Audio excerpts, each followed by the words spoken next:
Hi everyone, thanks for joining me here today. We're going to be discussing 5 key things that you need to be looking at when you're getting your house ready for sale. In the last video we talked about 5 items you need to look at for an agent, but these are the things that agents should be helping you review about your house and take that emotional aspect out of it. The first thing that you need to be looking at is different repairs that your house needs. One of the big things that I've had in the past is having a deck that needs to be fixed or repaired, or different siding issues or driveway issues that need to be repaired. And ultimately, these things are going to affect the price. When buyers are going to be walking through your property and reviewing how much they are willing to offer on the house, they are reviewing what they expect the cost to be to get the house up to the standards that they want to live in. That's a big challenge in today's market for buyers. As sellers, you have a little bit more leeway. You don't have to get everything perfect, but buyers are ultimately reviewing that stuff because they know that they're not going to be able to get an inspection in most cases, and they're also not going to have as much cash after the purchase if you as a seller get cash over appraised value. The next item that you're really going to want to be reviewing with your agent, or as you're looking to sell your house, is looking to declutter the major rooms of the house. As you live in a house longer and longer, you tend to accumulate a lot of items such as excess furniture and pictures and different things and toys and toy boxes. Especially for me, I have kids, so I have a room full of toys that end up all over the house, and that's something you really need to look at. When buyers walk through the house, they don't want to see your clutter. They want to see how it should be staged, which leads into the next big topic, is staging your house correctly.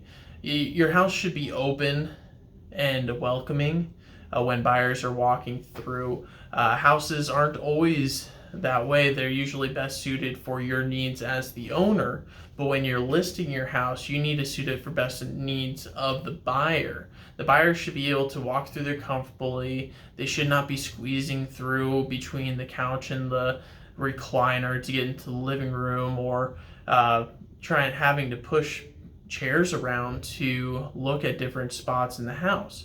A lot of times this is going to be a huge factor for the clients, where they're not able to envision the house as their home, and that's going to be huge in how much they are willing to negotiate on the price and offer as far as favorable terms for you as a seller.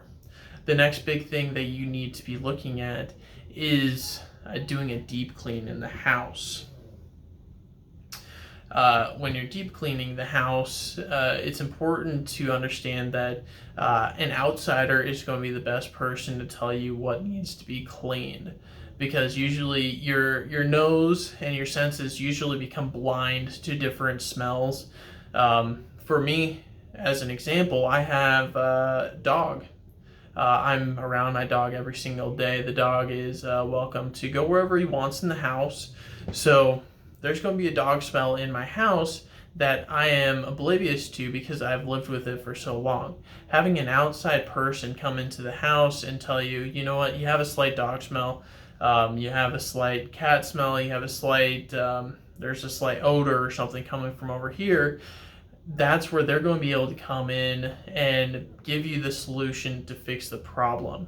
This goes back to, is your agent connected to different crews in the area so that you know that the job's going to get done right the first time, and not have to rehire them back again and again to get the job done. Have someone that's trusted by the industry to get the cleaning.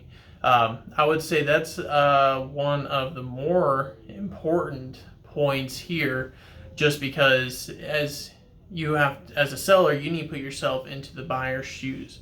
The very first thing that you're going to notice about a house when you go through the door is the smell. Either the smell is bad, or you have too much of fruity, scentsy smell in the house. The two things that come to mind is, oh, I'm gonna have to replace such and such. This smells like I don't want this house. Or the fruity smell and the scentsy smell. You're going to come into the house and be like, what are they trying to hide from me? Am I completely confident that it's not going to be something that's going to cost me a lot of money to fix and remedy because it's giving me a migraine or whatever. You want your house to be a blank slate for the buyers to come in and envision it to be their home rather than just a house on the market. The last thing that you're really going to want to do is freshen up. This is a little different than repairing the house in that when you freshen up a house, you're kind of getting it up to what the market demands, what's the current, what are buyers currently looking for? Do they want white paint? Do they want gray paint on the wall? Do you still have wallpaper from the 1970s up? Can we get that down? Are there any little things that can really make a difference in your house as far as buyers wanting to write up and give you favorable contract details?